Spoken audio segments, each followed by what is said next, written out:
Hello বন্ধুরা, good morning. কেমন আছো তোমরা সবাই? আশা করছি তোমরা খুব ভালো আছো, সুস্থ আছো, আর আমিও কিন্তু খুব ভালো আছি। আর আজকে হচ্ছে আমাদের বাড়ি চলে যাওয়ার দিন, তো ব্যাগপত্র সব রেডি, আমরাও রেডি হয়ে গিয়েছি। এখনই ঘরটা ছেড়ে দেবো।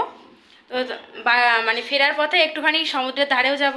যে বরমশাই ল্যাগেজ নিয়ে বাইরে বেরিয়ে পড়েছে, আর আমি আর একবার দেখবো ঘরের ভিতরটা যে কিছু ফেলে রেখেছি কিনা। আর দিদিভাই জামাইবাবু ভেতরেই আছে, ওরাও একটু গোছানো গাছানো করছে। তো দেখলাম যে না, ভিতরে কিছুই রাখা নেই, সব কিছুই নিয়ে নেওয়া হয়েছে। তো এখনই আমরা বেরিয়ে যাব।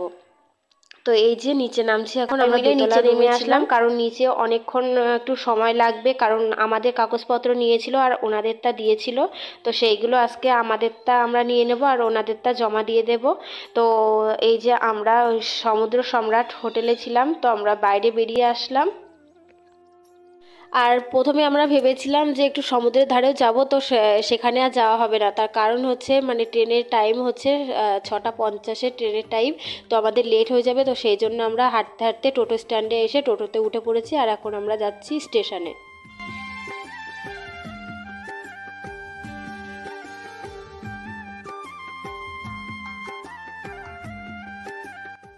তোমরা পুরীর মতো দীঘাতেও জগন্নাথ ধাম দেখতে পারবে খুব কম খরচে, আর খুব সহজেই তোমরা আসতে পারবে এই জগন্নাথ ধামে।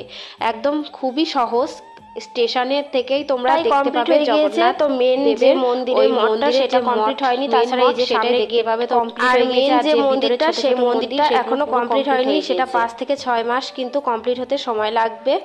আর রথযাত্রার দিন কিন্তু এটা ওপেনিং, আমরা আবারও একবার আসবো এটা দেখার জন্য। পুরীতে দেখে এসেছি, মেন হচ্ছে পুরীর জগন্নাথ ধাম কিন্তু মেন ধাম, আর এটা দীঘাতে মানে পুরীরটা দেখেই ধরো এটা বানানো হয়েছে। তো এটাও দেখতে আসবো, খুব তাড়াতাড়ি কমপ্লিট হয়ে গেলে আমরা আবারও আসবো। হ্যাঁ, আমার এই ভিডিওটা দিতে একটু বেশি লেট হয়ে গেল, তার কারণ আমার শরীরটা প্রচণ্ড খারাপ হয়ে গিয়েছিল, তো সেই জন্য ভিডিওটা দিতে পারিনি। তো আমি এই যে এখন ভয়েস দিচ্ছি, এখন ভয়েসটা দেওয়া দেখেও তোমরা বুঝতেই পারছো আমার প্রচণ্ড ঠান্ডা লেগেছে। যাই হোক, আমরা টোটো থেকে নেমে পড়েছি, আর এখন ভিতরে ঢুকছি স্টেশনের মধ্যে। ওখানে টিকিট কাটতে হবে, নয়তো প্রচুর লেট হয়ে যাবে। ব্যাগটা প্রচণ্ড ভারী, তো সেই জন্য বরমশাই টেনে নিয়ে যাচ্ছে, আর আমি পিছন থেকে ভিডিও করছি। আর জামাইবাবু ওরা আছে টিকিট কাটছে, তো ওরাও চলে আসবে এখনই। আমরা সিট ধরবো, সেই জন্যই একটু মানে তাড়াতাড়ি ট্রেনের কাছে চলে যাচ্ছি। আর এখন বাজে 6:30। আমরা যাচ্ছি কাটা কাটা ট্রেনে, আর এই ট্রেনটা এখন যাচ্ছে হচ্ছে পাঁচকুড়া। তো তারপরে আমরা পাঁচকুড়া থেকে আবার হাওড়া স্টেশনে যাওয়ার জন্য আবার অন্য ট্রেনে উঠবো। তো ট্রেনটাও ছেড়ে দিয়েছে, আর এখন কিন্তু আমরা যাচ্ছি পাঁচকুড়ার দিকে। আমরা বাড়ি ফেরার সময় নাজেহাল অবস্থা হয়ে গিয়েছিল। যখন আমরা যাই মানে দীঘাতে যাই, তখন হাওড়া টু দীঘা একই ট্রেনে উঠেছিলাম, আর ফেরার সময় কিন্তু কাটা ট্রেনে আসতে হয়েছে। তো সেই জন্য খুবই কিন্তু অসুবিধা হয়েছে, তার কারণ পাঁশকুড়া স্টেশনে আসার পর কিন্তু ট্রেনের টাইম কোনো ঠিক ছিল না। তো টিটিদেরকেও জিজ্ঞাসা করা হয়েছিল যে কখন যাবে, তো ওনারাও কিছু বলতে পারছিল না।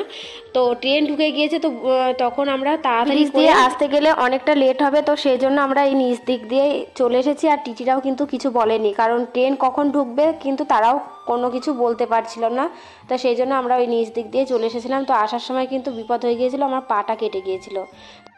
সো ফাইনালি আমরা হাওড়া স্টেশনে পৌঁছে গেলাম, আর এখানে কিছু খাওয়া দাওয়া করবো না, শিয়ালদাতে গিয়ে একটু খাওয়া দাওয়া করব।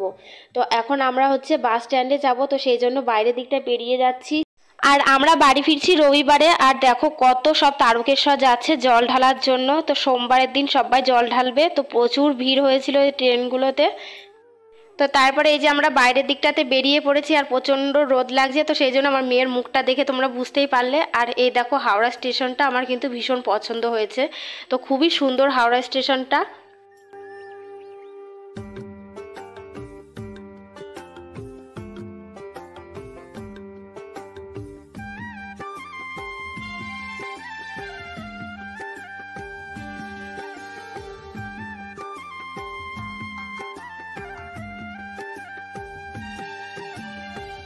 তো এই যে তারপরে আমরা বাসে বসে পড়েছি, বাসের সিটও পেয়ে গিয়েছি।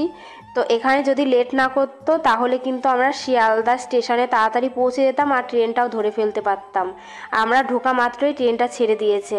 এর সময় আমরা শিয়ালদা স্টেশনে পৌঁছে গিয়েছিলাম, আর ঢুকেই দেখছি ট্রেনটা বেরিয়ে গেল শান্তিপুর লোকাল, নয়তো আমরা 6টার সময় বাড়িতে পৌঁছে যেতাম। 2:30-3টে বাজে, তো এখনও পর্যন্ত ভাত খাওয়া হয়েছিল না। তো ভাত খেয়ে নিলাম শিয়ালদা স্টেশনে। প্রথমে ভেজ থালি নিয়েছিলাম, তারপর ডিম ভাত নিয়েছিলাম। তো খাওয়া দাওয়া করা হয়ে গিয়েছে আর এখন যাচ্ছি শিয়ালদা স্টেশনের ভিতরে। আর বাইরে থেকে আমরা টিকিটটা কেটে নিয়েছিলাম, পরে কোনো ভিডিও করা হয়নি। তো একবারে আমরা ফুলিয়া স্টেশনে পৌঁছে গেছি আর এই দেখো বৃষ্টি পড়তে শুরু করে দিয়েছে। আর বাড়িতে গিয়ে কোনো ভিডিও করা হবে না। তো ভিডিওটি এখানেই শেষ করছি। ভালো লেগে থাকলে লাইক কমেন্ট শেয়ার করে দিও আর চ্যানেলটিকে সাবস্ক্রাইব করে দিও। তো আজকের মতন টাটা, দেখা হচ্ছে পরের কোনো ব্লগে।